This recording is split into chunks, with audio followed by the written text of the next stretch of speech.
Chris Vince, first time I'll be able to say this to you over all these years, prospective parliamentary candidate for Harlow. So firstly, congratulations. Thank you. So what, between now and the next general election, whenever that is, what will you be campaigning on? Thank you very much, Mark. And I have to say, I'm delighted to finally be able to say that I'm the prospective parliamentary candidate for Labour and the Cooperative Party at the next general election for Harlow and the villages. And I was really delighted to get a huge amount of support from my colleagues within the Labour Party. Clearly, we've got a lot to do and we've got a lot of work to do campaigning. You won't be surprised to say that it starts by listening to residents across the town, listening to other organisations, listening to business and listening to local community groups and finding out what concerns and what issues they have first and foremost. Because I think the danger with any politician is to go out saying what we think are the issues without actually listening to people. Saying that, of course, I've done a lot of campaigning across Harlow for many years now, and clearly the cost of living crisis is a huge concern for people. So my first priority is looking at how we can work as a Labour Party to support people in Harlow. And I think primarily my focus as parliamentary candidate and MP has to be a people focus. You know, it's about how do we support people in our town. And of course that means we need the right infrastructure, we want to see our town centre thrive, and of course we do, but it's how can we support people.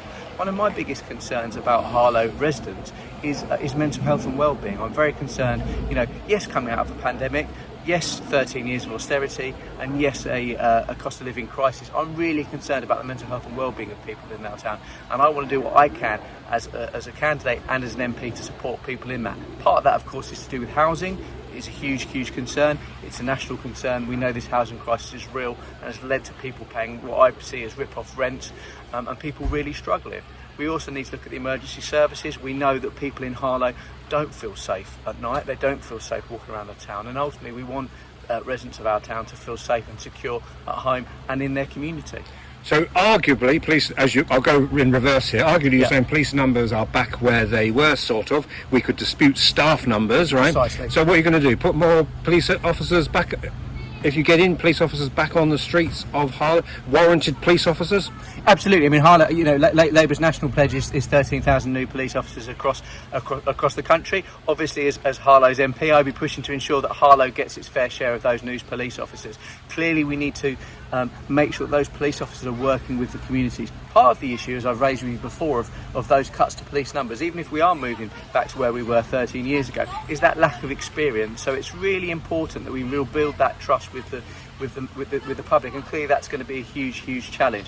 And as you rightly point out, we do need to think about actually how we make, I want to say streamline isn't the word, but we want to make the job of a police officer more streamlined so it can be more person focused, more outward looking, whereas at the moment a lot of it is spent doing admin and not actually able to get out there talking to residents. Right, you knock on a resident's door, you talk about the cost of living crisis, they say, hold on a second, here's my mortgage bill, gone up from 1.5% to whatever it's gone up.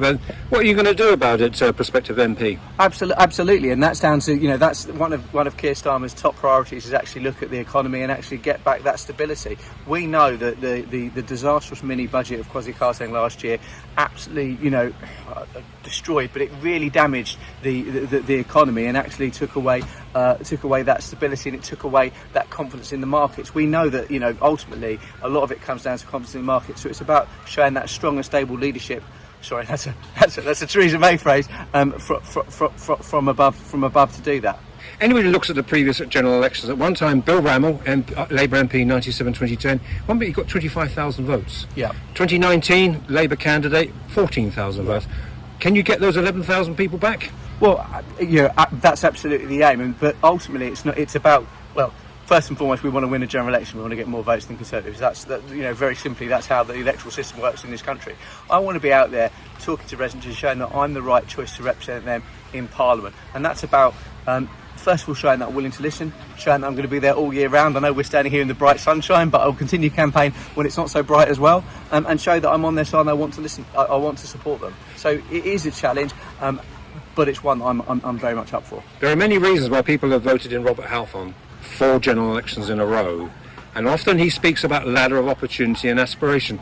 Do you represent aspiration and opportunity? Well, I absolutely think the Labour Party and myself do very much so. As you know, I spent 15 years working in the education sector.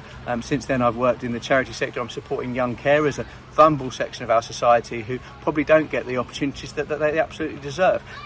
You know, and you know, when Robert speaks about those sort of things, they're probably hard to disagree with, but the reality is his government have not provided a ladder of opportunity, quite the opposite in fact. You know, we can see that young people have had huge damage done to their education by the narrowing of the education system by this Conservative government. I could probably talk about the damage the Tories have done to education all day long, but I won't.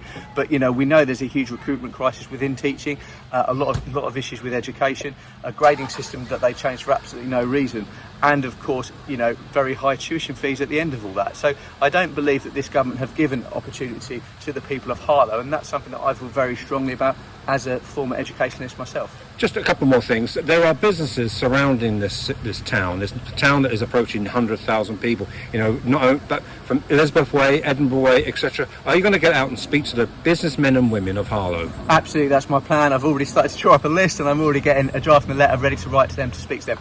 Ultimately, it's about how we work together. One of the most wonderful things, and I said this in my selection speech last week about Harlow, is its wonderful sense of community, and that means residents, that means business owners, that means everybody within their community working with them, and I think that's hugely important and something I don't just want to play lip service to, I want to genuinely do. And I think, just to finish on a final point, you mentioned the current MP for Harlow and how he makes these grand speeches, but actually if you look at his voting record is not in support of the people of Harlow. And if you look at actually what this government does, and he is a part of this government, he is a government minister, it's not been for the betterment of this town. Talks about apprenticeships when we know that at Harlow Council they've actually had to cut apprenticeships because of the austerity measures that put in place. So actually we need a Labour government that really invests in the people of Harlow, because for 13 years they have been neglected.